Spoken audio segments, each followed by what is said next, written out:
Hi there, and welcome to the Jane Anderson Show. I thank you so much for coming along today and downloading today's episode. We have a very special guest today, and so let's get into it. So, with over 18 years of experience, our guest today has worked globally with CEOs and senior leadership teams across diverse sectors, including Telstra, AstraZeneca, eBay, LinkedIn, Deloitte, and Amex. She's spoken on over 500 stages internationally on influence, communication, negotiation, and leadership. Her practical training equips executives with actionable skills that deliver tangible results. With a background in stage performance, she is an energizing facilitator and captivating storyteller who tailors specific strategies to each workshop and program. Participants consistently find her sessions engaging, practical, and directly relevant to their needs. She is the co-author of the communications section of Macquarie University's Global Online MBA. Outside of work, she enjoys walking her border collie Byron and taking quick beach trips between virtual meetings. Please welcome my very special guest today, Arabella Macpherson. Thank you so much for joining us today. It's so great to I'm see you. My pleasure. It's great to be on the Jane Anderson show. Mhm. Arabella, you have had your practice for many years. I think you said the other day, what was it, 18 years? Yeah, yeah, almost 2 decades. Oh, so you started when you were what, three? Yeah. Uh, 2.5 actually. 2.5. Amazing. Yeah. Are you happy to share a bit about your journey and your practice Yeah. and how you've got to today? 18 years is pretty incredible. It is incredible, and it's not without its trials and tribulations along the way. But I must say I often meet two types of people. One type of people who are very planned in what they do. They look at their career and they say, I want to do this, and they take the steps to do it. Whereas for me, it was very much an organic fall into type journey. So Right. I was an actress and an opera singer. Yes, And that's incredible. yeah, I started acting classes when I was about 6 at the Right. Australian Theatre for young people. Yes. And I often did training with older groups. I'd fudge my age because I wanted to be with people who are more experienced. So I'd turn up, I would be 12 and I'd be with 16-year-olds. They're like, Right. what are you doing here? I'm like, I suppose I must be in your class. Because I always wanted to learn from the best and Right. be around people who were more skilled than me. So, Right. and then I did my first opera when I was 14, 15 at the Opera House. Wow. Baz Luhrmann directed it, and that was Really? amazing. I was on the front of the stage. I thought this is life, right? I loved it so much. And then after school, went and trained at Marcel Marceau School of Mime and Street Theatre in Paris, Okay. and Wow. that was incredible. I Taught didn't me know all Marcel about Marceau even had a street theatre school. school. He did, and he's the most amazing body worker because I don't know if you know his story, but he was helping smuggle Jewish children out Oh, of Nazi Germany and out of Nazi areas. And he wow. was amazing because he taught them mime to keep them Right. quiet. And it was funny because I went to sign up to the school when I was in Paris. And this gentleman came towards me with this shock of grey hair, and he was almost puppet-like in the way he bent down to me. He said, "Bonjour, Marcel Marceau." Like he said, "Hi, I'm Marcel Yeah. Marceau," and I said, "Yeah, I'm Madonna," because I thought he was dead. I don't know why, but I didn't think he was still alive.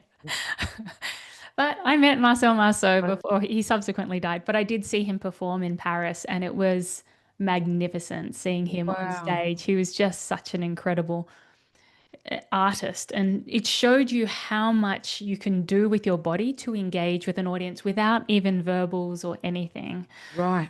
And then I came back and I ended up training intensively as an opera singer.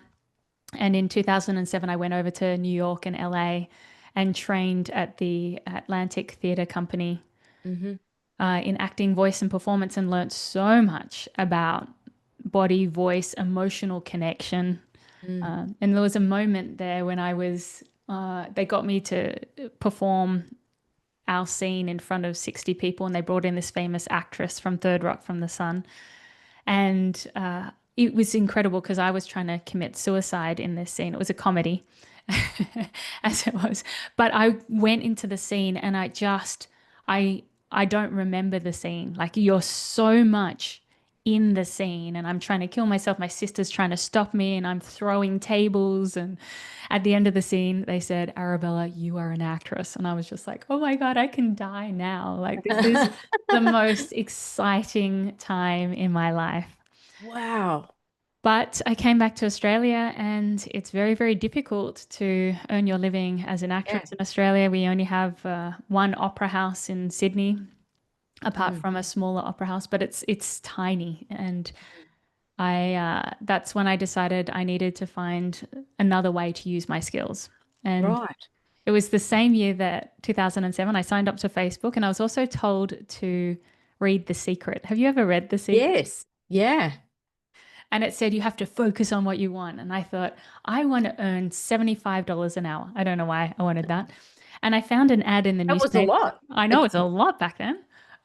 And I found an ad in the newspaper because, of course, that is how you found jobs back then. And it was for a corporate voice coach. I thought this will be easy. I've been acting and singing my whole life. Rang up the phone number. Person on the other end of the line was slurring. I thought this will be even easier. He can't even speak. And then I turned up and there was a wall of his books, DVDs, and CDs. And he turned out to be one of the best presentation and sales coaches in Australia and the US, but he had Parkinson's disease. And my grandfather had passed away from Parkinson's. So I understood. And what was so funny is as I was waiting for him, I was sitting in this room and they had all these motivational quotes, such as someone like jumping across a chasm or a huge gap, and it says, "If you don't trust yourself or believe in yourself, no one else will."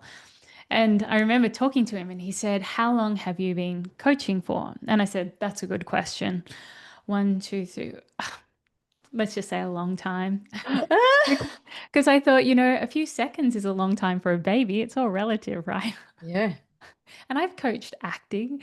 So I was Yeah. like, yeah, a long time. And he said, okay, well, we pay $50 an hour. And I said, it's been such a pleasure meeting you. Unfortunately, I'm $75 an hour, but thank you so much for the opportunity. And I hope you find the right person. And I got up and I walked out and he called me back. He's like, come back in. He's like, all right, 75. And I sat down. I was like, great. And then he said, come back tomorrow. So I did, thinking we'd have another conversation. But he introduced me to the head of the National Speakers Association. And he said, Arabella's going to coach you for the next 2 hours. I said, I am? He said, you are. And then he left me with her. And I said, so what seems to be the problem? And that's when we started working together. So Wow. that was amazing. And what you really find is that all of your life skills come together, all the acting, all the singing, all of the lessons you've learned come to help that person in that moment. Yes. Hmm. It's so inspiring, Arabella, because, for those who are listening to this and sometimes they don't come out of a corporate space or they've done, something else. We've all had jobs and things like that, Mm, but you go forward to today where you are. I think, sometimes people go, "Oh, but I haven't been X, so I can't do X." And, but you're such a great testament to say, well, but you have a lifetime of skills and experience, and the work that you've done is you're actually bringing that unique skill to this person who needs that specific skill. You don't, if you're working with a CEO, you don't have to have been a CEO with a great voice to teach them how to have, to use no. their voice and presenting is Mm, that can apply to so many audiences. Was that a challenge that you had, or was it just, because you work with so many corporate clients today, was that just mm. something that sort of evolved, or was it that you went out and Yeah. looked for it, or how did that work? I must say for the longest time I thought I'm not corporate. And then after 15 years I thought you're on their transport, getting up at their hours, wearing their clothes, working in their offices. You're as corporate as they get. But the interesting thing is I've never worked in a corporate as an employee. Right. And so what that means is when I am with CEOs, CFOs, CTOs, I don't care. I don't Yeah. care Right. that they've got a C in front of their title. Yeah. It means nothing to me. And so when I'm talking to them, I can be so direct and say, what are you doing here? This is clearly not working. And you're obvious. And I can be, one client said, Arabella is brutal. brilliant but brutal. It might have been the other way. Brilliant, brutal, but anyway, the point being that I can be as direct as I like because firstly, they know I care, like I Yes, really care, and I you want to do. get them from where they are to where they need to be as quickly as possible. But the second part is I will not let them off the hook Mm, because they don't want to be let off the hook. They don't want someone to say, you're amazing, you're wonderful. They get that all day long. mm, And they just want someone to be straight with them because that's the mm, only way they're going to grow. So, yes, I didn't do the usual path to get to where I am. However, mm. I have had to train a lot. And Yes. that's because the caliber of my client keeps getting higher and higher and higher. So if I'm working with a CEO of a multinational and they're on $1 million+ a year and they've got, billions of dollars of revenue that they're managing, then it's Mm, I can't be that little actress from, years ago. And so that's where my practice has evolved. I've constantly been training and I just absorb so much. So my Audible account is quite crazy with the amount of books that I read, but I've also done a lot of practical training. right. And it's very humbling because sometimes you come up against challenges your clients are having and you think, how do you help someone through this? And in Right. that moment, and I'm sure you know this too, you're present with them and your Yeah. mind's ticking through all the different bodies of work that you know until Yeah. one comes through and goes, ching, you're like, right. And you bring that in. But I know clients that I worked with early in my career, I think, oh, if only I'd helped them with this set of skills that I now have, Right. that would have helped them evolve so much faster. And I suppose that's just what happens when you work with an experienced coach as opposed to someone who's just starting out. Yes. Yeah. You've got so much wisdom that as you said, you work with people from, CEOs, leadership programs. What Mm. sort of programs do you deliver now for your clients? Yeah, it is a funny one because what I deliver and the message I'm trying to get across can sometimes be completely different. Like, I really believe what I'm teaching them is unconditional acceptance of Mm, themselves and others. Like right. that is the highest mission because they go in and they're angry often or they're critical of others or critical of themselves. And that's the underlying theme. So everything I do is very practical and skill based, but the underlying thing is you're okay and everyone's okay and we're all okay. And it's okay not to behave well or perform well. You're doing the best you can with the resources you have available. Mm, And so the formats that I take are presenting. Presenting's a big one, and pitching, presenting. And I worked a lot in London, coaching ad agencies in multi-million-dollar pitches. mm, So that's uh, where I really worked on those skills, brought them back to Australia and so on. So pitching, presenting, and then influential conversations. That's another program that I've been running for a good 15 years. And mm. that has evolved so much as the science evolves because we keep learning more about how to influence the brain and get behavioral change. Yes. And then the third part is leadership. I call it PIL, presenting influence and leadership. Right. And that can encompass quite a few things, such as how to give and receive feedback, which is Right. probably the most important skill and the most difficult one. Right. Having difficult conversations, coaching, Yes. managing team, and so on. There is another special element that I love. Conflict resolution is a big one, and but negotiation skills. That is where it all comes to a head because you have to understand how to pitch and present. You have to understand how to influence, how to resolve conflict, how to give feedback. Like it all comes together in Right. negotiation. So I've run a couple of MBA Wow. programs on communicating with impact and on influence and negotiation, and that's been fascinating because I've been working with some of the best leaders in Australia, Yep. and I make sure that it's particularly difficult because I want to see where is our edge? Where do we come out of Right. our comfort zone to a point where we're being remolded and starting again? I, Right. I ran a 5-day program for 40 MBA students, and on day 3, about half of them came up to me and said, "This is too hard." Right. And I said, "Okay, well, it's good to know." Good. Now let's, I was like, "Don't worry, it'll all come together on the last day." But Yeah. it pushed them so hard. And I was Right. giving them problems that we were trying to figure out together. Right.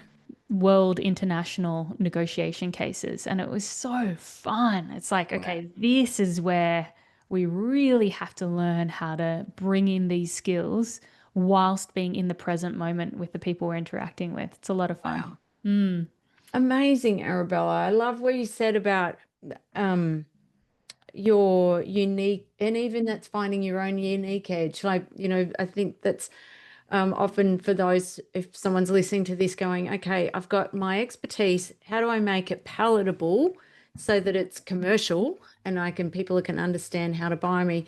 But then there's your unique edge and your worldview and your energy and your essence that really comes through, because a corporate client, they don't have necessarily on their personal development plans for people going, self-worth, finding, giving self unconditional love. Yeah, we don't have unconditional love on the budget this year, do we, Beryl? No, no. not But going we to have, happen. but that's fantastic because Mm, we have to find a way to go, well, how do people understand how to buy this? Where does the budget mm, sit?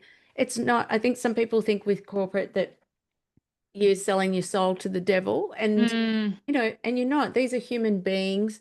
They still need help, but they just buy in a certain way. And you can still, I yeah. love that you can still bring the beautiful Arabella Macpherson version of you. And you go, well, because we go, okay, well, they could Mm, buy presentation skills from a number of different people, but why would you mm, buy the Arabella Macpherson mm. version? Is because she does it this way. Yeah, and Yeah. it's interesting because I have had clients say, "Why would we go with you as opposed to your Right. competition?" I said, "That's a great question. I don't like the competition will have a very unique thing that I don't know about, and I'm sure they're all wonderful. Like I don't even need to answer that. It's we're all so unique and so Mm. different. But it's funny because I got trolled on Instagram. I think I put a video up at one point, and someone must have been from my acting background. They had a pseudonym or a name that I didn't recognize. But they're like, Arabella, you used to be, an actress and you believed in the right things, and now Oh. you're selling your soul to corporates. Oh, you sold out. I What are you sold out. doing? And I said, that's a really interesting comment. I have a question for you. Do you use a mobile phone, live in a Mm, house, or drive a car? First question. Because if you do, then you're dependent on corporates. And secondly, is there not anyone in your world who works in a corporate? And I think that we can be disparaging towards people who are like, there's room for everyone in every area. And mm, sometimes they need something that's a little different. mm. Yeah. Yeah, you're doing incredible work, particularly the work you do with women as well, and emerging leaders and senior leaders. I love that your expertise is so palatable across all those markets, and you've been able to find a way to go, yeah, look, whatever your challenge is, and you've really niched into the specific programs you've got, but you've got this beautiful, more strategic, sort of aligned message that sits across uh, your practice. Are you happy to share a little bit about that sort of bigger message that sits Hmm. across your programs? Well, we've had some it's been so interesting working with you because to try and define 2 decades of communication skills and how much we've evolved and changed as we've gone through that process. And I think first we were looking at real influence because we love that authenticity. And I remember doing right back at the beginning, I did my disc profile and it gives you an authenticity score. I don't know if you've seen that before. Mm, And I it don't said remember that that. Arabella, you are authentic 97% of the time. Right. And it was so true because so much of what I do is just about being completely yourself. And I believe that that's where people get lonely is when they feel they can't be their authentic selves. They Right. don't feel like they'll be accepted as they are. The irony for an actress. I know. Well, and this is a thing because when I would go on dates with men, they'd say, "You're an actress. Well, how will I know when you're acting or not?" Right. And I said, "No, no, no, you don't understand acting. The best actors, they don't put things on, they reveal. Right. So we show you what we're thinking and feeling Ah, moment by moment." And right. that's the question whenever I'm doing keynotes is, how authentic can I be? Like, how Right. real can I be? How open and honest? How many Oh. stories can I tell?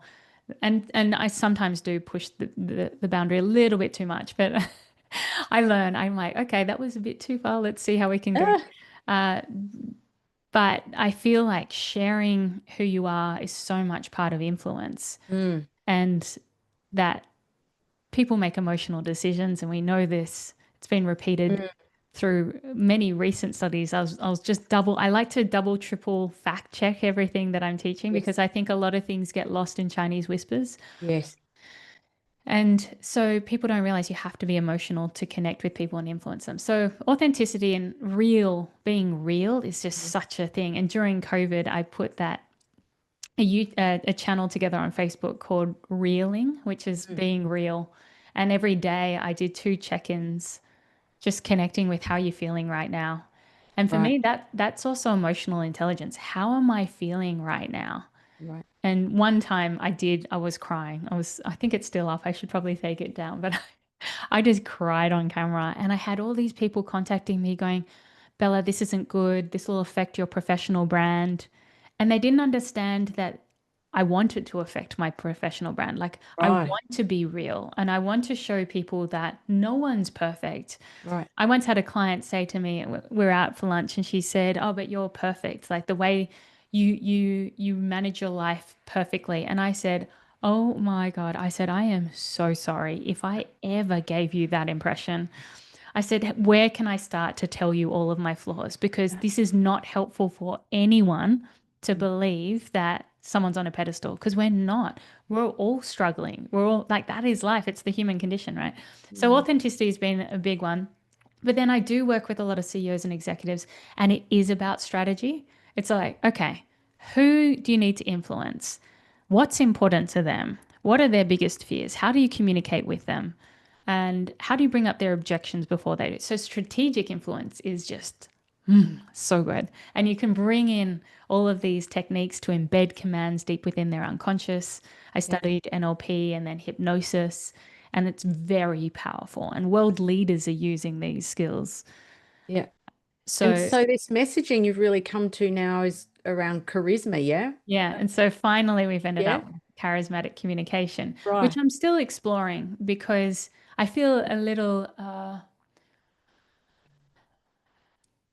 it's how I'm just super lucky that I love people Yeah. and that being present to who people are. I was at this party on Saturday night, and this woman was talking about she does environmental sustainability, climate change consulting to large financial institutions. Mm-hmm. And I said, "So what does that mean?" And I had about a 20-minute conversation going, "So what does that mean? Tell me more. Help me understand." And by the end of it, I completely understood her role and the fact that she comes in and says to financial institutions, like 90% of your investments are going to be null and void in 50 years. Like this is not long because it's because of climate change. And it's fascinating, right? Mm-hmm. And I think sometimes people stop at the surface with people, whereas once you really put your attention on someone, go deep and find out who they are and what they do and why they do it, then you're seen as charismatic just because Mm. you're interested. Right. So that's the goal now, is to teach people how to be very people focused so they Yes. get all the cues and clues from that person. Right. It enriches their life, but now they also know how to influence that person, if that makes Yes. sense.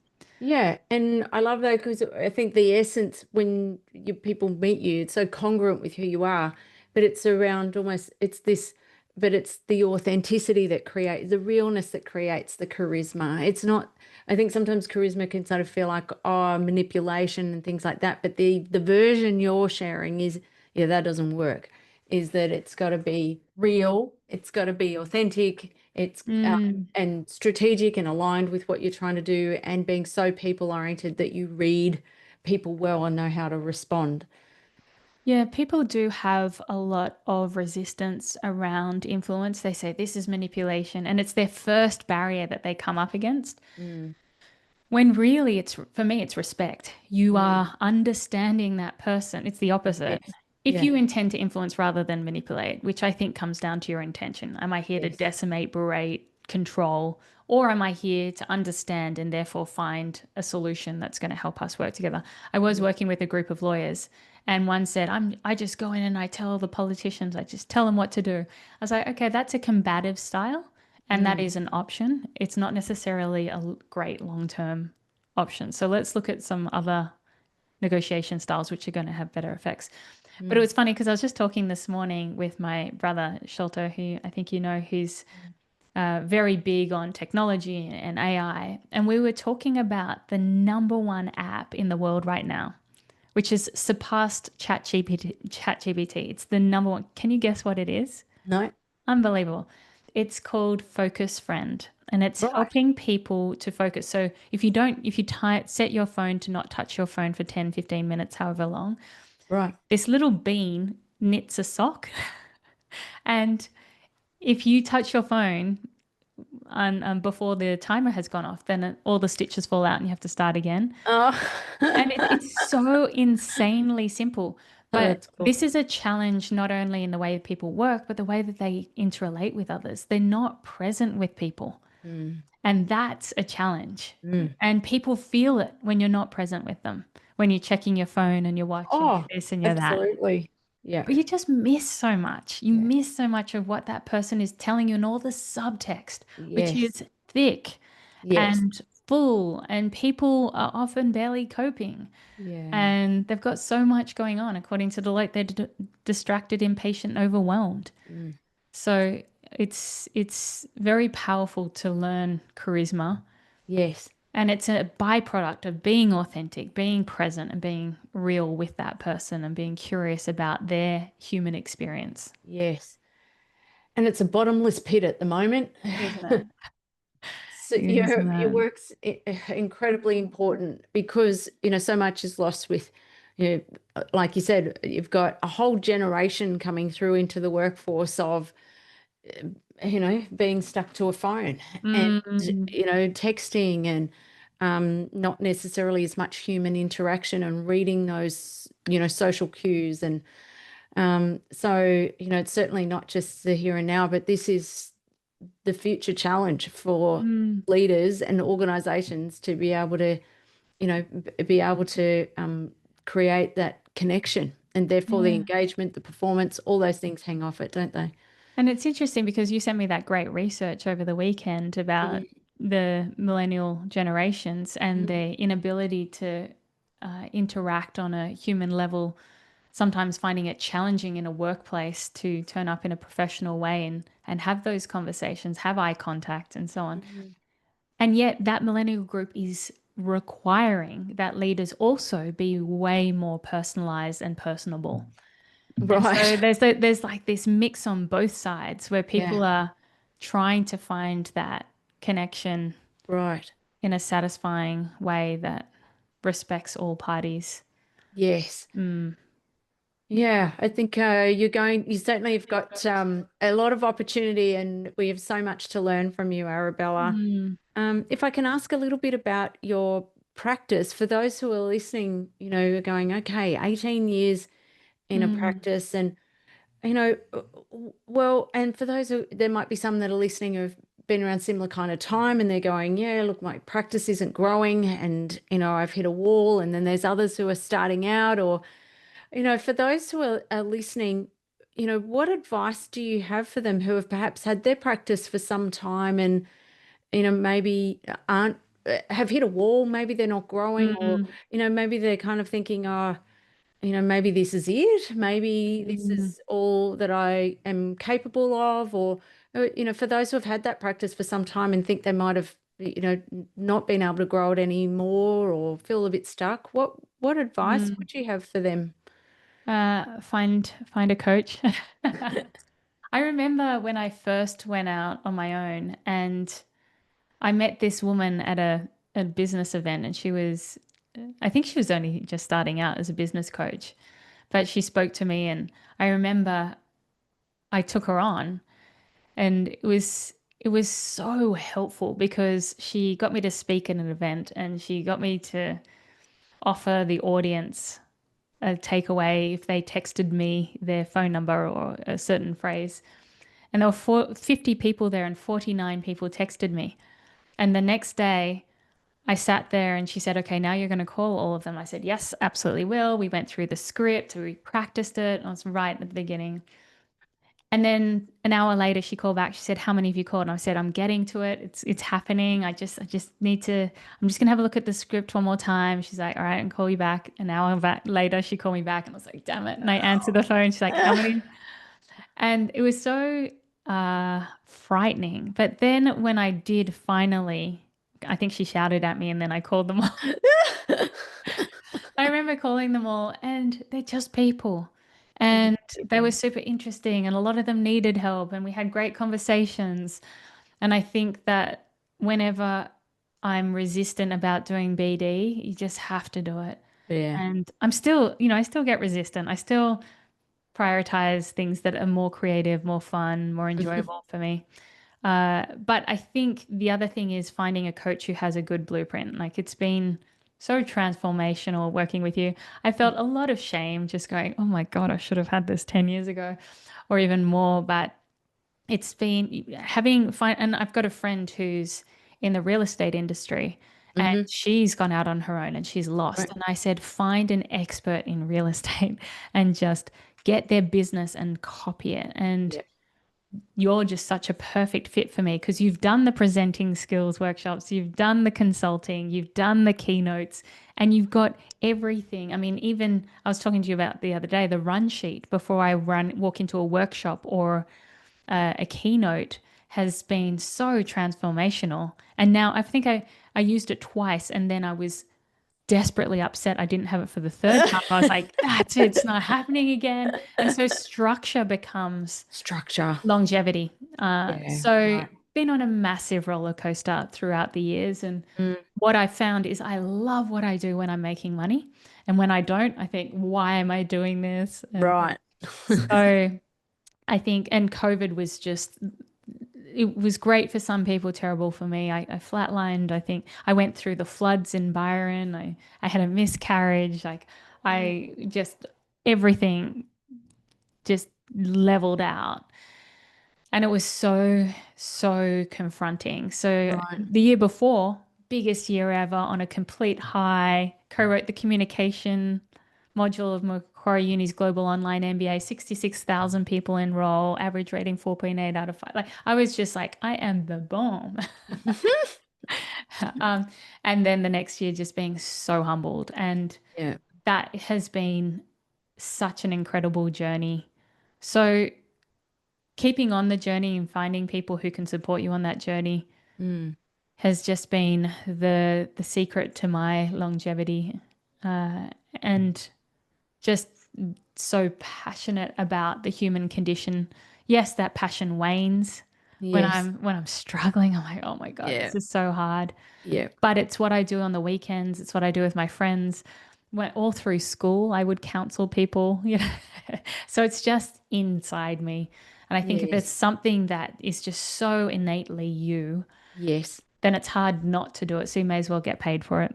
Yeah, that's right. Hmm. What has been the thing that you've implemented in your practice that you feel like has created a significant shift for you? Like, what's been Apart a from the apart from the run sheets, apart from the run sheets? You said the run sheets. I know there's life before run sheets and life after run sheets. I don't know. Um, I go to sleep with one every night. I'm like, oh dear, run. I do an ode to the run sheet. ode to the run sheet. Dearest, That's Shakespeare would hilarious. be rolling in his grave. Love it.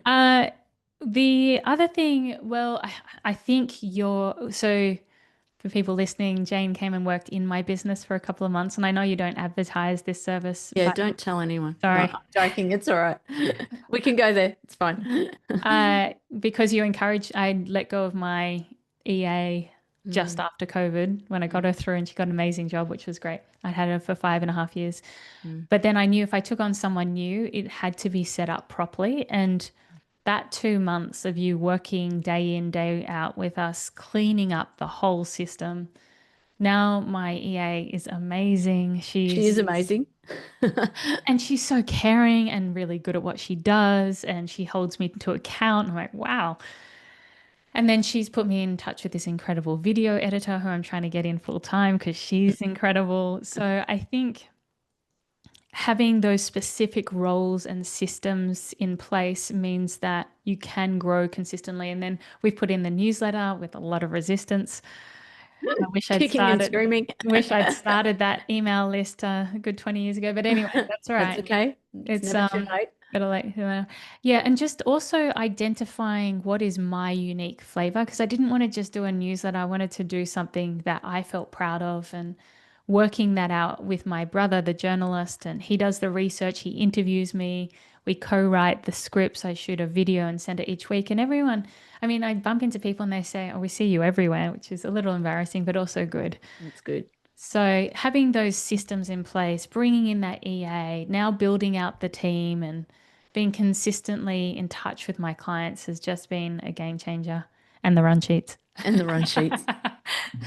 Well, it all you make it look easy on the surface, Mm, because we go, oh, look how, she's charismatic and look how she communicates and I want to be Arabella when I grow up. And, there's all this stuff behind the scenes that make it all kind of work. And that goal is really to go, well, how do we keep Arabella in her genius? Like we yeah. want you out there as much as possible. And, the power of being able to have good systems, someone recruited. And now, by the way, your EA hadn't done this work before.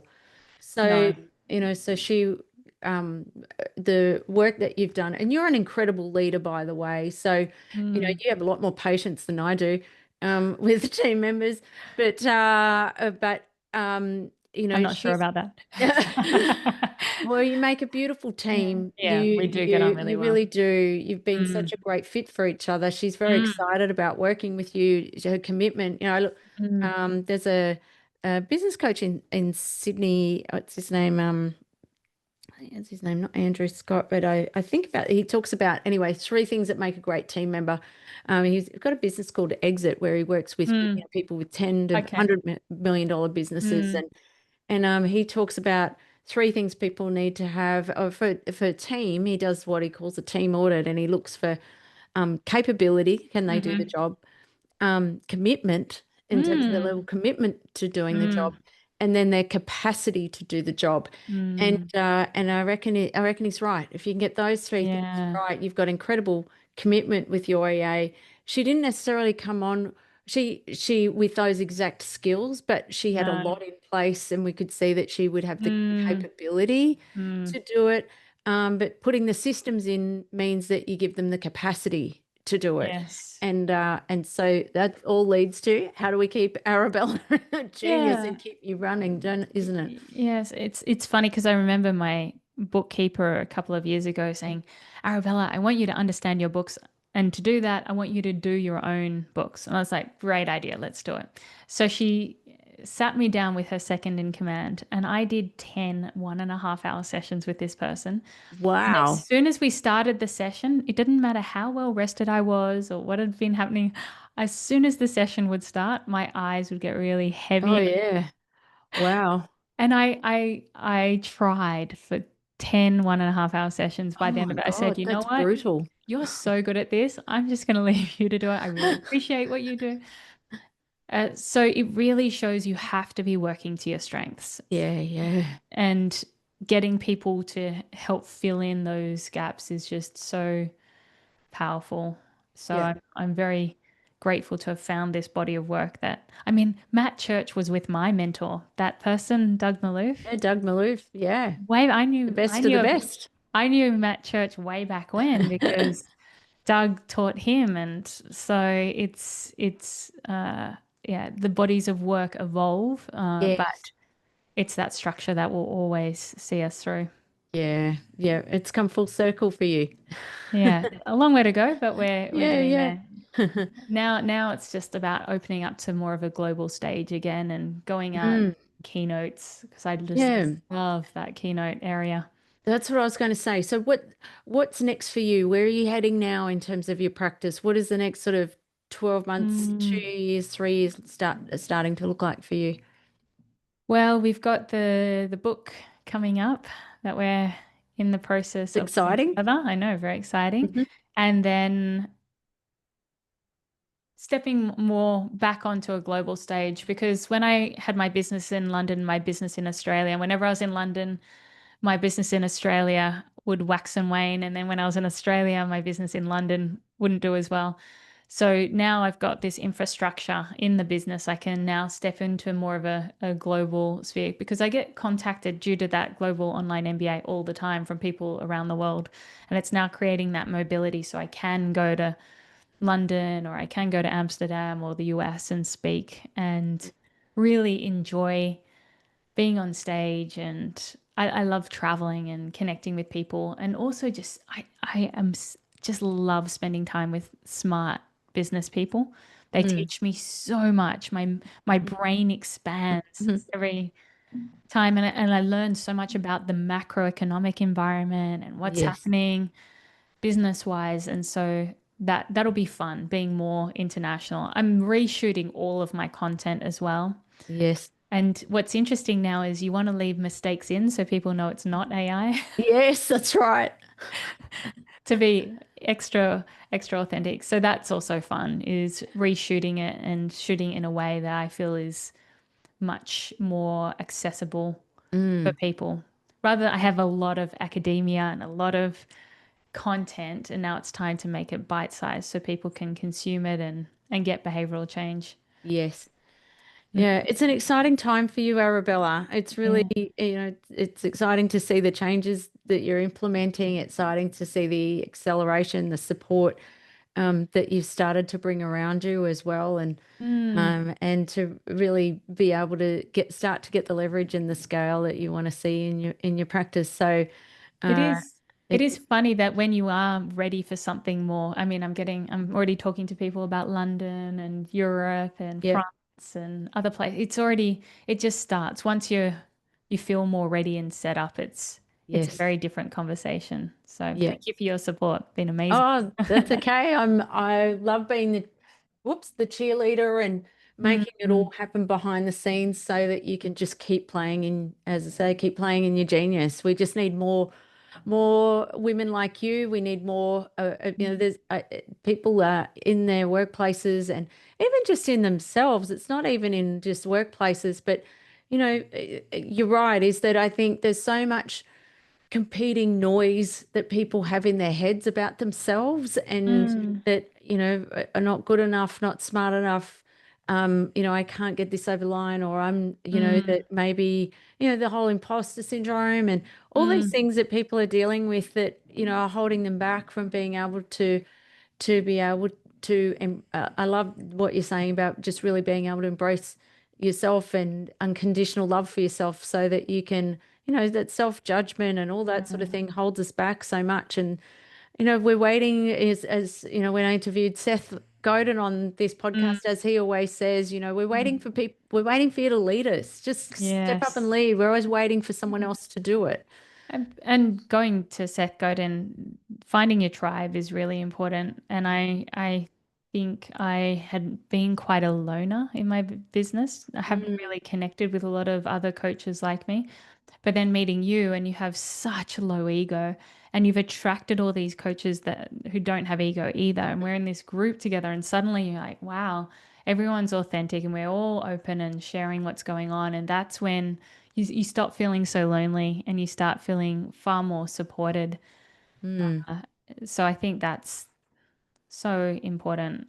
Plus the health stuff. It's all about health now as well. yeah, Getting in the running, soccer. that's it. Yeah, And look, it's a lonely game. it And is. it's hard to find people, often who are trying Mm, to do this sort of thing or who understand what you're trying to do and and play it at this level that you want to play at. So, yeah.